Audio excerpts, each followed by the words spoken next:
as all of us, just wants to win. It was jaw-dropping amount of money. If you make a mistake, there's a lot of people there to witness it. Every gear shift is basically a hand grenade if you get the timing slightly wrong. So Rick has ditched me this week. It's just me in the studio going solo. Now, we've talked about this before, but when there hasn't been a race, what we're calling a fallow week, we do something a bit different. That might be an interview, we might do a deep dive on something. Now, this week I'm back at the factory again, speaking to other members of the team, but probably members of the team you wouldn't really recognise. Matt Caller, and I'm Max Verstappen's #1 mechanic. And you're also part of the pit crew as well. Yeah, and I do the front left wheel gun in the pit stops as well. And you are mightily similar looking, but a different name.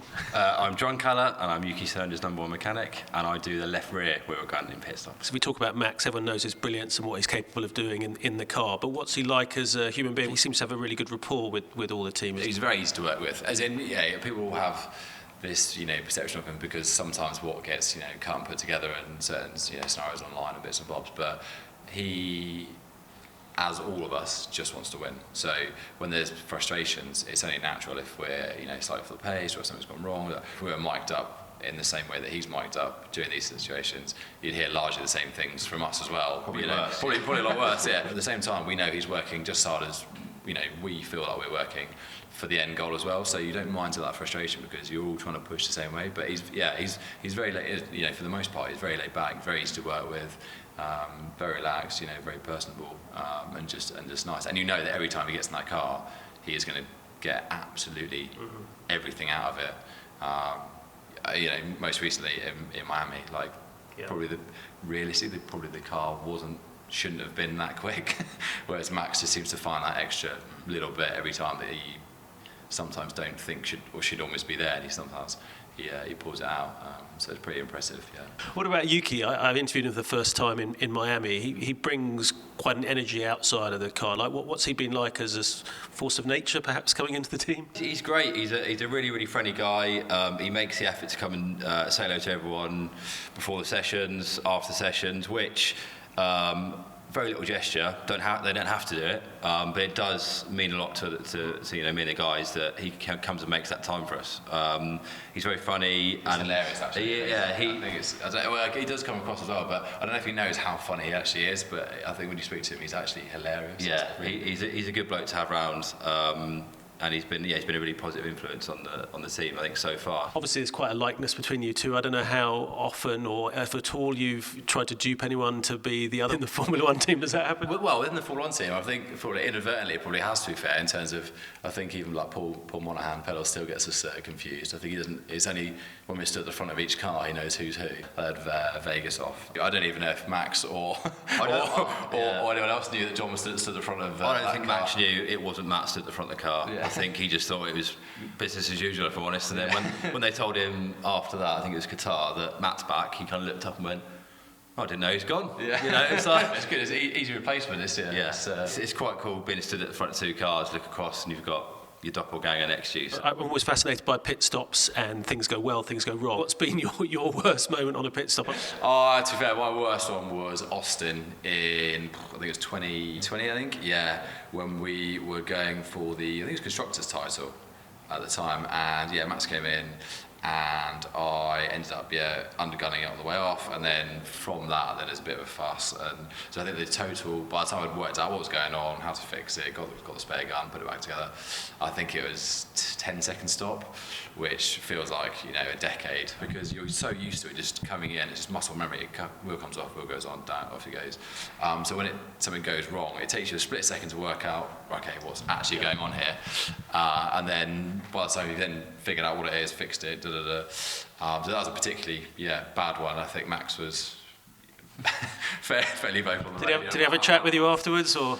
No, to be fair, he still won the race. He still won the race, which is always he dug me out of a hole there, because had we lost it or not won the constructors that weekend, it would have fairly been on my shoulders, I think, that day. But Max beat Max, he managed to pull out the bag again. But when that happens, you can't help but feel the person responsible, and I guess people put an arm around you, or what happens? To be fair, at the time I was actually, I was pretty devastated. I was still, I don't know how long I've been a gunman for. I think it was maybe a first year, or maybe, I don't know, something like that. So I was still relatively new to it. So I never had something that sort of bad happen to me in terms of pit stop, performance. So I was actually, for myself, devastated because it is, you feel like you've let the team down hugely, and especially we were going for the constructors. It felt like quite a big deal. But then, everyone just puts their arm around you and says, look, it's one of these things. We all sort of win as a team, lose as a team. You don't get a lot of time to focus on it because 9 times out of 10 there's another car coming in the next lap. Yeah, right. So you have to get quite good at compartmentalising what's gone on, push that onto the side, focus again and go again, and then afterwards you can look at it and go, oh, that's where it went wrong. For the most part, people will just rip the atmosphere, for 24 hours. That's almost helpful in a weird way. Yeah. You'd rather everyone just get stuck into you about it and us laugh about it, and then and you know yourself, you're not going to do it again. You're going to learn from it and you're going to move. And everyone knows that as well. So it's never intentional. Everyone's pushing so hard. So when you do make these small mistakes that can seem fairly catastrophic, you can be quite hard on yourself. But you learn as part of the job. It's just to reset and go again. There has to be an element of humour in it. I think it's such a high pressure job that if you didn't have a laugh with it, it might get a little bit too much sometimes. What's your horror story on the pits? So I've never had one go that bad as Matt. Yeah, but I remember we were in Mexico and I undergunned on Checo's car, so it went from a 2-second stop to 4 or 5 second stop. But we were chasing down for third, and probably the reason we didn't get third was because of that. But it was Checo's home race, so it was the added bonus of that. And again, you just... That's a lot worse than mine. Yeah. Nasty. Again, you put it on your shoulders, and you go, if I had held the trigger a little bit longer, would have been fine. But it's all experience, that's where you learn from that, and you go, right, next time I won't make that mistake again. And touch wood, I haven't yet.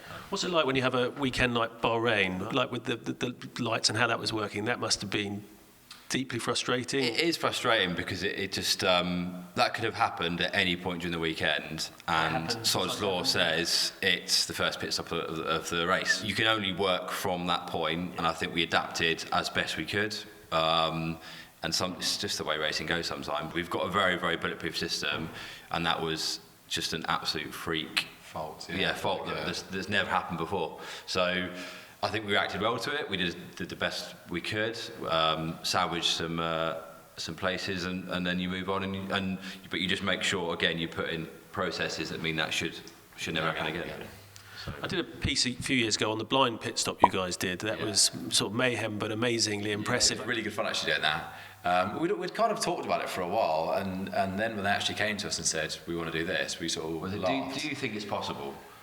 And we kind of went, don't know, but we'll give it a go. We'll see. And then I think there was a bit of a let's say suggestion that we could see a bit more than we could, but I wanted to see a little bit more than I could, so that I could hit the nut and we could make it look really, but when we put the visors down and all the lights went down, you could not see a thing. It was absolutely nothing. Yeah. Stabbing blindly into the dark, trying to hear something metallic, and you're like, no, that's a tyre, that's the wheel, and then eventually getting it. But in the end, I think for the limited amount we actually did, probably because of we would have hurt each other otherwise. It actually started to come pretty. Yeah, it's a cool human experiment, isn't it? Yeah. To take away one of your senses and go, right, there we go.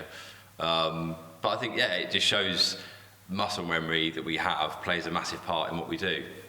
And that's just down to the practice that we do. Serious business when you're in the garage and stuff, but is it quite a funny place to be as well? Definitely. I think we all live in each other's pockets. We see more of each other than a lot of us see our girlfriends, wives, family. Everyone has their different cliques as far as some people enjoy fitness, some people enjoy other bits and bobs, but everyone on the whole gets on, and I think it's a testament to the guys and girls we've got in the garage that we do. So I can't remember, I get this version muddled up, but one of you were at the team first. So who arrived here first? I started first. I started in 2015. Did about, a year and a half, something like that, in car build, and then onto the support team. And then I think at the time we were trying to employ some more mechanics, and they couldn't really find anyone that was suitable at the time. And I think it was Dave Boyes, Tony Burrows came to me and said, do you know anyone you'd sort of recommend that's half decent? I said, well, I don't know if he's half decent, but I know somebody who could spin spanners. And they basically said, well, if he's interested, then give him a ring. So I rang him that day and said, do you fancy doing Formula One? And he was like, yeah, go on then. Yeah, There so you go, yeah. I was the number one mechanic in a touring car team at the time. I was looking for a new challenge, and Matt just rang at the right moment. Went for an interview. You came in literally the next day, didn't you? Yeah, got the job, and then we both started properly racing in season 2018. Matt was the rear end mechanic on Max's car, and I was the gearbox technician. So both working pretty much next to each other from the off. And then, yeah, been ever since. Your teammates and you're working for the good of the team, but your rivals at the same time? Definitely there's competition.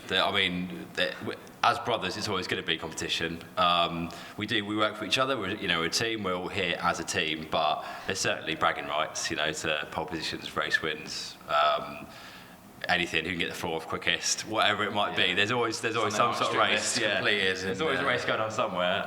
But I think, that's the nature of the sport. Everyone here has some sort of competitive nature in them, otherwise I don't think you'd be here. Was that always the case growing up? Were you pretty competitive brothers, or fiercely competitive, with it's literally everything, whether it was eating dinner quickest or running fastest or playing rugby or football. Similar positions, or? For a long time we were both centres, so I was inside centre, he was outside centre. Yeah. We never drifted too far apart. No. We do nothing for the twin stereotype, unfortunately. Massive cliche. I think now has been a real positive for both of us because we were so competitive and we pushed each other on. I think now in later life we can kind of look back at it and say actually that sort of competitive drive has actually sort of put us in pretty good stead for just being in this competitive world and this sort of environment that we are in now. I mean, it's the highest form of competition within motorsport you can get to. And it's a very high pressure environment, but I think you learn to enjoy that. I think at the start, we were obviously Australia round 1 in 2018. We were both, but we tried not to show it, but quite nervous. And I don't think I ate for all 3 days. Yeah. I think I was just it was constantly nerve-wracking not to make a mistake. And like I said, you tend to block out how many people are actually watching it back home or in the stands. There's actually, if you make a mistake, there's a lot of people there to witness it. So as you get older and more experienced, you kind of tend to be able to phase that out. But definitely at the start, it was quite a otherwise open moment. But it's a nice scariness, isn't it? Yeah. Was it pressures and privilege and all that? It's really nice to be in that, to be at a top team in the most competitive Formula championship of the world. Is amazing, and Red Bull, we've always pushed the boundaries in every respect, and so we're trying to always be, the fastest, everything, whether it's pit stops or human performance or car floors, wings, everything. It's just music level, it's always pushed to the absolute highest sort of degree. So it's nice to be a part of. I'm interested, when I've been in the garage, it seems an amazingly calm operation. I think it's just everyone's so well drilled at doing their individual, bit, that when it does come down to sort of crunch time almost, everyone knows the end goal is getting the car back out. You almost don't have to, actually vocalise that and say, right, this is what we need to do. But yes, a lot of people that come to garage are amazed that we don't bump into each other, because some of the garages, Monaco, Hungary, pre the renovation, they're very, very tight garages, and there's lots going on, but you don't tend to see people running into each other. It's kind of like a organised chaos. It's everyone. It's a sort of ballet almost. It almost is, yeah. It almost is, But like I said, everyone knows their place, and it's fairly regimented now. You do 24 races a year. You get used to where you need to be and what time you need to be there, and then, like I said, when it does go wrong, it's kind of where you earn your money, When it's going well, that's the easy bit, but when it's going wrong, that's where you earn money. So I think every now and then, not too many times, but every now and then you enjoy a little go at it, and see what you got. Okay, so that was part 1 with the Calla twins, and coming up in part 2, we've got another set of twins, the Lawsons. Hello, I'm Craig Lawson. I'm Head of Project Engineering here at Redbull. We design quite a lot of things to support the car, so we design all the sort of pit stop equipment, all that kind of stuff, all of the garage environment, all of the equipment that it takes to support the car in race events. And we're joined by someone who looks mightily similar to Craig. If you can introduce yourself too. Hi, I'm Carl Lawson. I'm Head of Suspension and Driver Controls Design. I have a team who looks after the design of all driver environment, steering wheel, steering column, leg padding, seat belts, and then obviously suspension. With twins, as you go through life, people kind of have ideas about twins, like they should be kept together or they should split up, or they need to find their own place. Simon, who employed us, both of us ultimately, said, I've got a great idea. We'll get you in first, me, because then you'll find your own feet. Because if you come in together with Craig and he already knows everybody, you'll just follow him round, which was a great idea and did ultimately work. But then I had 6 weeks where I was wandering around the team, and I think there was 550 people at the time, and everybody thought I was Craig. And they thought I was taking the mickey. So hey, Craig, you're back. Person after person after person would walk up to me and go, hi, Craig, how are you doing? And I'd be like, I'm really sorry, I don't know who you are. I'm Carl. Long And they're like, yeah, whatever. It's like, no, I am Craig's brother. Don't worry, he's coming back in 6 weeks. But yeah. And is there something you've done specifically that is relevant to what we're seeing at the race? I guess the most obvious one for my department is the driver changes. Liam started off the season and then we switched to Yuki. And of course, in your road car, you can adjust the seat forwards and backwards. You can adjust the steering That doesn't wheel work in Formula One. up and down. But for those things, pretty much everything's bespoke for them. Yeah. So the pedals don't adjust and the seat doesn't adjust. And so we prepared everything for Liam. But of course, the switch to Yuki was somewhat of a rush. And we then had to... Yuki had driven the car before, but then, let's just say, you put more effort into a race driver solution in terms of his seat and pedals than you would for a test, because if they're doing a test, it's, you know... It's just a the joke one-off, is whereas this is... to put bricks on the pedals so he can reach them. Obviously, there's a bit of a height disparity between the two drivers, but you kind of do that. They're just carbon fibre bricks. But, of course, when he's the race driver, you'll do him bespoke pedals and a proper seat. I think pit stops have been a bit of a focus of the first few. You don't have to go into too much detail. No, so I mean, I mentioned earlier, my group's responsible for the design of the equipment that we use. So it's all specialist, bespoke equipment, and we're very proud of our pit stop performance. You know, I think we've had the fastest pit stop award out of DHL for 6 or 7 seasons in a row now, or something like that. We are the benchmark, and of course, you know, when we perform slightly under par, shall we say, we're very much the focus, you know, what's happened to the Red Bull pit stops. But I think, in a way, you have to almost take that as a compliment. You know, we're regarded as the benchmark, and we have the odd slow pit stop, and whoa, what's going on there, you know. Whereas really, we just have to calmly understand the reasons and, you know, look what went wrong. And, there's a little focus on some slow pit stops, and they immediately make the media because, you know, the clock's on the TV, isn't it? You know, everybody sees it after the stop. It's one of the big number. There's no hiding, is there, in those moments, times. And I mean, ultimately, as long as you've got the wheels on tight and it's gone out safely, you know, every time advantage beyond that is a benefit. But I think, like Bahrain, I think everyone explained it within the team as a one-off. Yes. And it was just was unfortunate, kind of set of circumstances, and we've seen in Jeddah and, you know, going forward, things are back normal.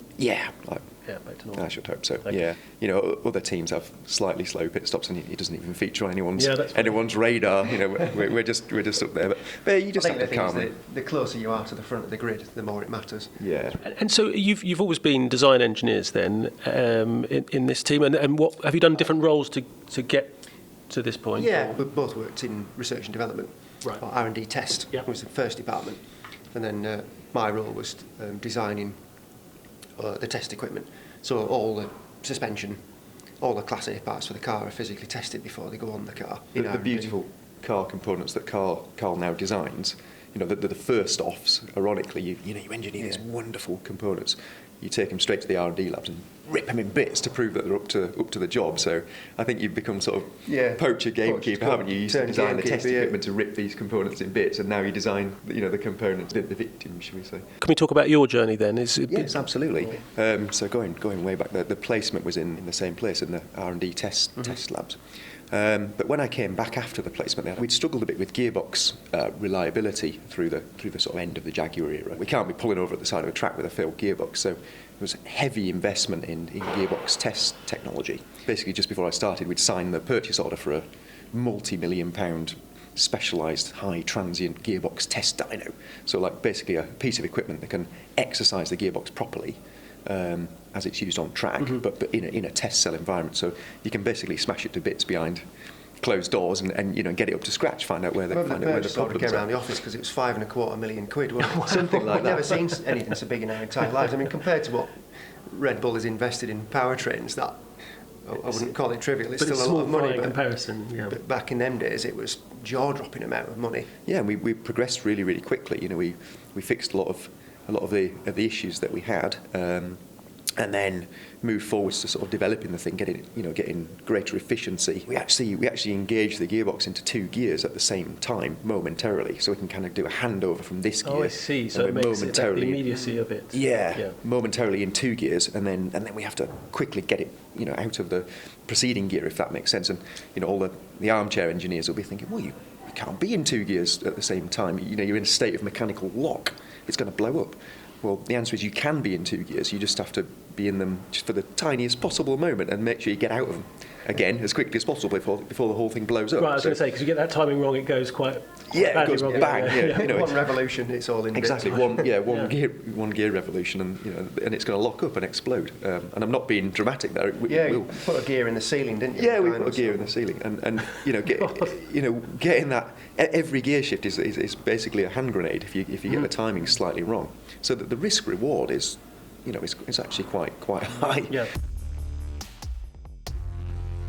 Thanks very much to Redbull and the twins for their time and letting me chat to them. The Inside Track is funded and made by BBC Studios, a commercial company that's wholly owned by the BBC. It's produced by Nick Thompson, video editing and social media is by Georgina Revel. James Cook is the executive producer.